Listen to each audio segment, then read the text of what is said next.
Former South Carolina Governor Mark Sanford is traveling in Iowa this week, testing the waters for a possible presidential run.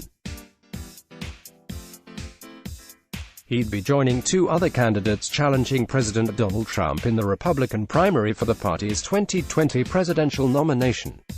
While he hasn't announced, Sanford told The Federalist earlier this week that he is much closer to running than when he first made the idea public just more than a month ago.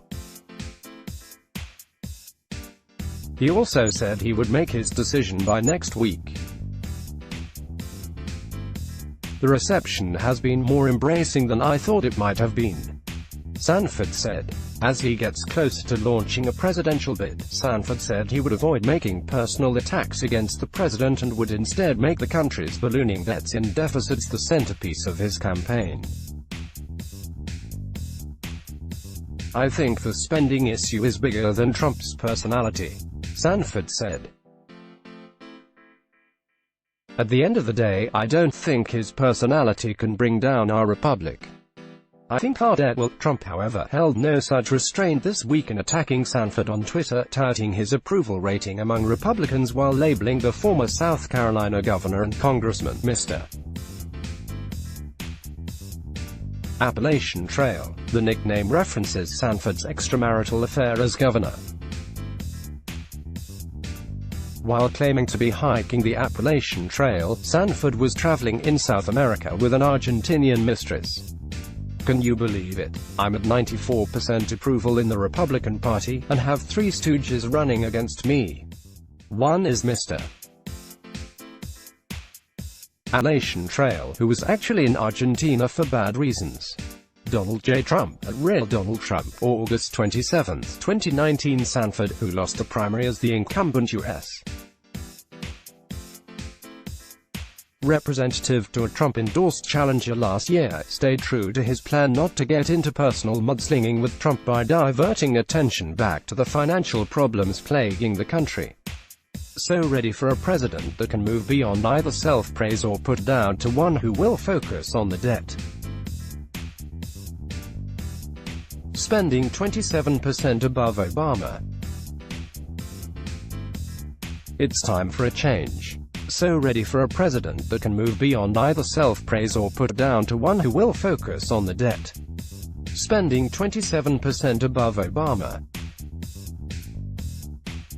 Representative Joe Walsh, RL, on the other hand, has made clear that personal attacks against the president will be the focus of his strategy, repeatedly declaring Trump unfit for the Oval Office. "He lies every time he opens his mouth," Walsh said again and again on ABC's This Week, when announcing his presidential candidacy on Sunday. "I'm running because he's Trump's unfit. Somebody needs to step up and there needs to be an alternative. The country is sick of this guy's tantrum. He's a child." Yet Walsh has had a rough start to his presidential campaign this week after past racist comments emerged from recent years as a conservative political commentator on the radio and online. Walsh was once pulled off the radio in 2014 for using racial slurs, and in 2017, Walsh said the standard was lower for President Barack Obama because the president was black. At Angela_Ryan, "You're way wrong on your main point, Angela. We lowered the bar for Obama. He was held to a lower standard cause he was black." https://t.co/omexfruge, Joe Walsh, at Walsh Freedom, March 28, 2017. Many in the media have asked Walsh about his own past comments, particularly because Walsh has labeled Trump a racist in recent years. "I think that we all, if we're being honest, white, black and brown, we've all got a little bit of racism in us," Walsh said to the Washington Post's Aaron Blake.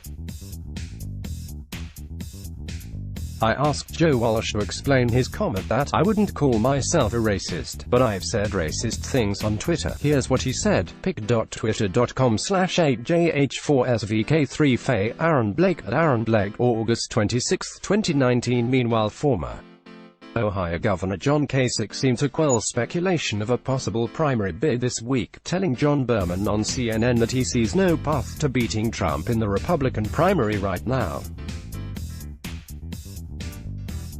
I don't see the path right now, Kasich said. But the 2016 presidential candidate, who is now a CNN senior political commentator, kept the door open to a possible challenge in the future. That doesn't mean there wouldn't be a path down the road, but right now, I don't see it.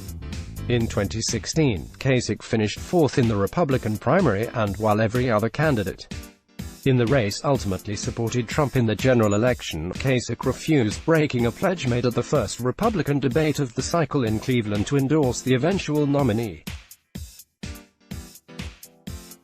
In the final days leading up to the election, Kasich publicly declared that he read in the party's 2008 nominee, U.S. Sen. John McCain, Arizona. Former Massachusetts Governor Bill Weld announced his candidacy for the 2020 Republican presidential nomination earlier this year, but has yet to gain significant traction among voters, consistently polling more than 70 points behind Trump. Weld ran for vice president on the Libertarian ticket in 2016, with former New Mexico Governor Gary Johnson. Trump enjoys overwhelming support among Republicans, giving any primary challenger a steep uphill battle against an incumbent president of his own party. In addition, only 5 incumbent presidents in American history have ever lost the party's presidential nomination, each time in the 19th century. A Monmouth University poll published last week shows Trump with an 84% approval rating among Republicans. Many Republicans, however, want Trump to face a serious primary challenger. A Hill-Harris survey conducted in June revealed that 44% of Republican voters want to see a primary emerge, 12 percentage points higher than Democrats who wanted to see President Obama compete in a competitive primary in 2012. Let's block ads. Why?